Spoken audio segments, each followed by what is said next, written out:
Itong matindi, mga kapatid, it is so great because of this scope. Yung scope, tingnan niyo, no? Sa John chapter 3, verse 16, ano sabi diyan? For God so loved the world that whoso, sa 3:16 diyan, ano sabi doon? For God so loved the world that He gave His own. Yan, no? That whosoever, tingnan mo, yung scope, whosoever, kahit na sino. Yung scope na inilagay ng Diyos sa kaligtasan na ito, na kung sino man ang manampalataya sa kanyang anak, nakita ninyo, di ba? Ay mariligtas. Wow!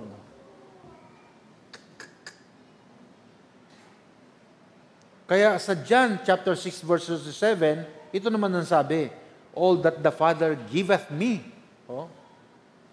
shall come to me, and him that cometh to me, I will in no wise cast out. Sino man ang ibibigay ng Ama sa kanyang anak, sabi rito, ay tatanggapin ng anak at hindi siya mapapahamak. Yan ang scope. Hindi ka tatanggihan. Pagka lumapit ka sa Diyos ngayon, pagka lumapit ka sa Panginoon ngayon, kapag ka tinanggap mo ang Panginoon, hindi ka tatanggihan. Ganyan katindihan, mga kapatid. Now, the pastor of a church watched a former burglar kneeling beside a high court judge, the judge who had sent him to jail where he had served 7 years. After his release, this burglar was converted and became a Christian worker. After the service, the judge was walking home with the pastor and said, "Did you notice who was kneeling beside me at the communion rail of this morning?" So ang itsura ay meron daw burglar. Ang burglar, yan yung masamang tao eh. At dinala sa korte at naparusahan. So, naparusahan siya ng 7 taon na pagkakabilanggo. Okay? So, yung judge ay nagsimba isang araw at may nakatabi siya. At nakatabi niya ay yung dating hinatulan niya ng 7 years na pagkakabilanggo. Kaya, noong naglalakad sila sa labas na ng church, tinanong niya yung kanyang pastor. Sabi niya, have you seen? No? Nakita mo ba yung nakaluhod sa tabi ko kanina? No. At ang sagot ng pastor, oo, nakita ko. Okay? The pastor replied, yes. But I didn't realize that you had noticed. Hindi niya na-realize na nakita mo rin pala. After a few moments, the judge said, no? What a miracle of grace. Sabi nung judge, what a miracle of grace.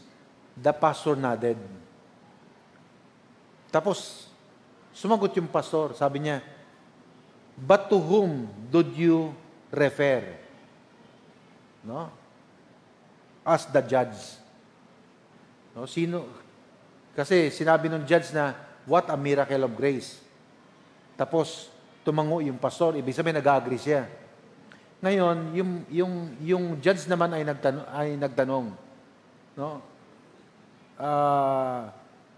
Kanino mo nire-refer yung pag-agree mo na what a miracle of grace? Why to conversion of the convict? What to the conversion of the convict? Yun ba doon ka ba nag-agree? Yung sa miracle of grace na yan? Dahil isang convict naligtas at ngayon faithful na. Di ba? Replied the pastor, I was not referring to him. Yan. Sabi ng pastor. Ang sabi ng judge, hindi. Sabi ng judge, hindi. I was not referring to him. I was thinking of myself. Yung judge pala, sabi niya, what a miracle of grace, di ba? I did not cost the burglar much to be saved. He had nothing but a history of crime. And when he saw Jesus, he knew that in him was salvation, hope, and joy. He knew how much he needed help. Convicted siya, no? Alam niya, nagkasala siya. Kaya pagka nakita niya at narinig niya ang mensahe ng kaligtasan, alam niya, para sa kanya yun, di ba? Yan.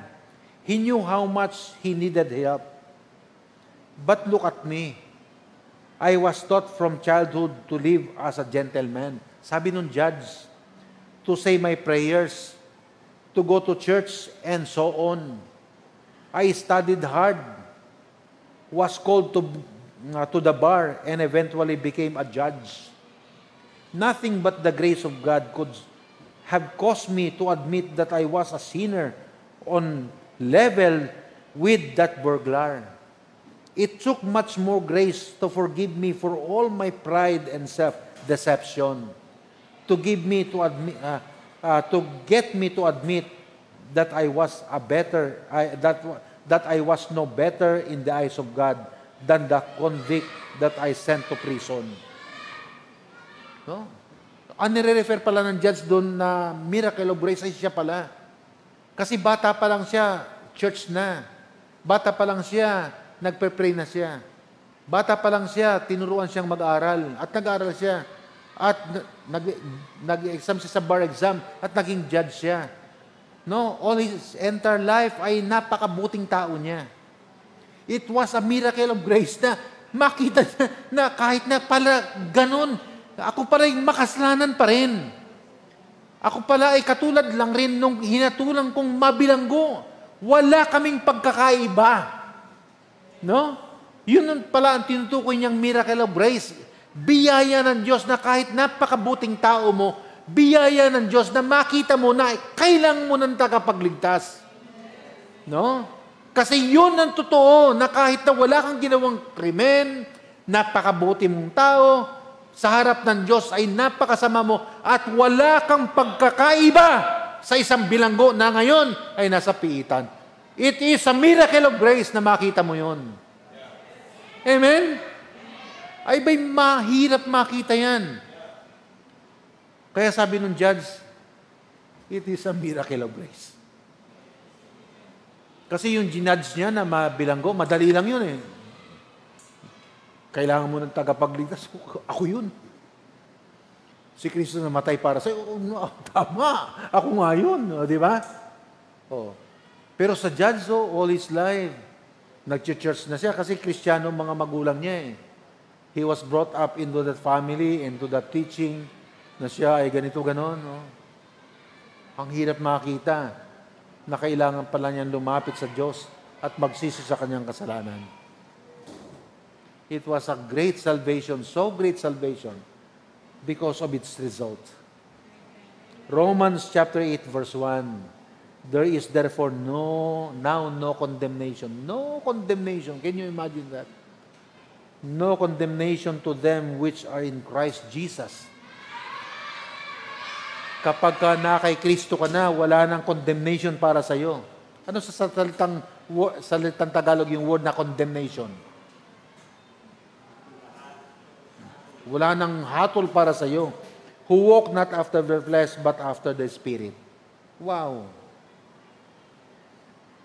Sa Hebrews chapter 2, verse 11, for both, Hebrews 2:11, for both he that sanctifieth and they who are sanctified are all of one, for which cause he is not ashamed to call them brethren. Tawag sa atin ngayon ng Panginoon, no? Kapatid na. Tagapagligtas natin siya, pero kaya na tayong tawagin ng ating Panginoon, brethren ngayon. Wow!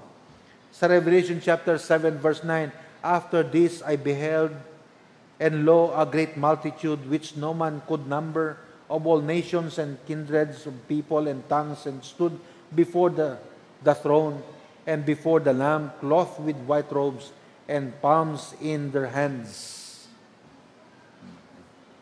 Darating ang panahon na napakaraming tao ang maggagather sa presensya ng Diyos. At nakita yun ni John sa kanyang panaginip. Mangyayari yun isang araw. It is a great salvation because of complete salvation. No? Complete our salvation, incomplete in its degree. No? Kinumpleto ng Diyos ang kaligtasan natin, complete in its degree. Can you imagine, ligtas ka na ngayon, tapos araw-araw niligtas ka pa rin? Tapos in the future, ililigtas ka pa ulit? Oh.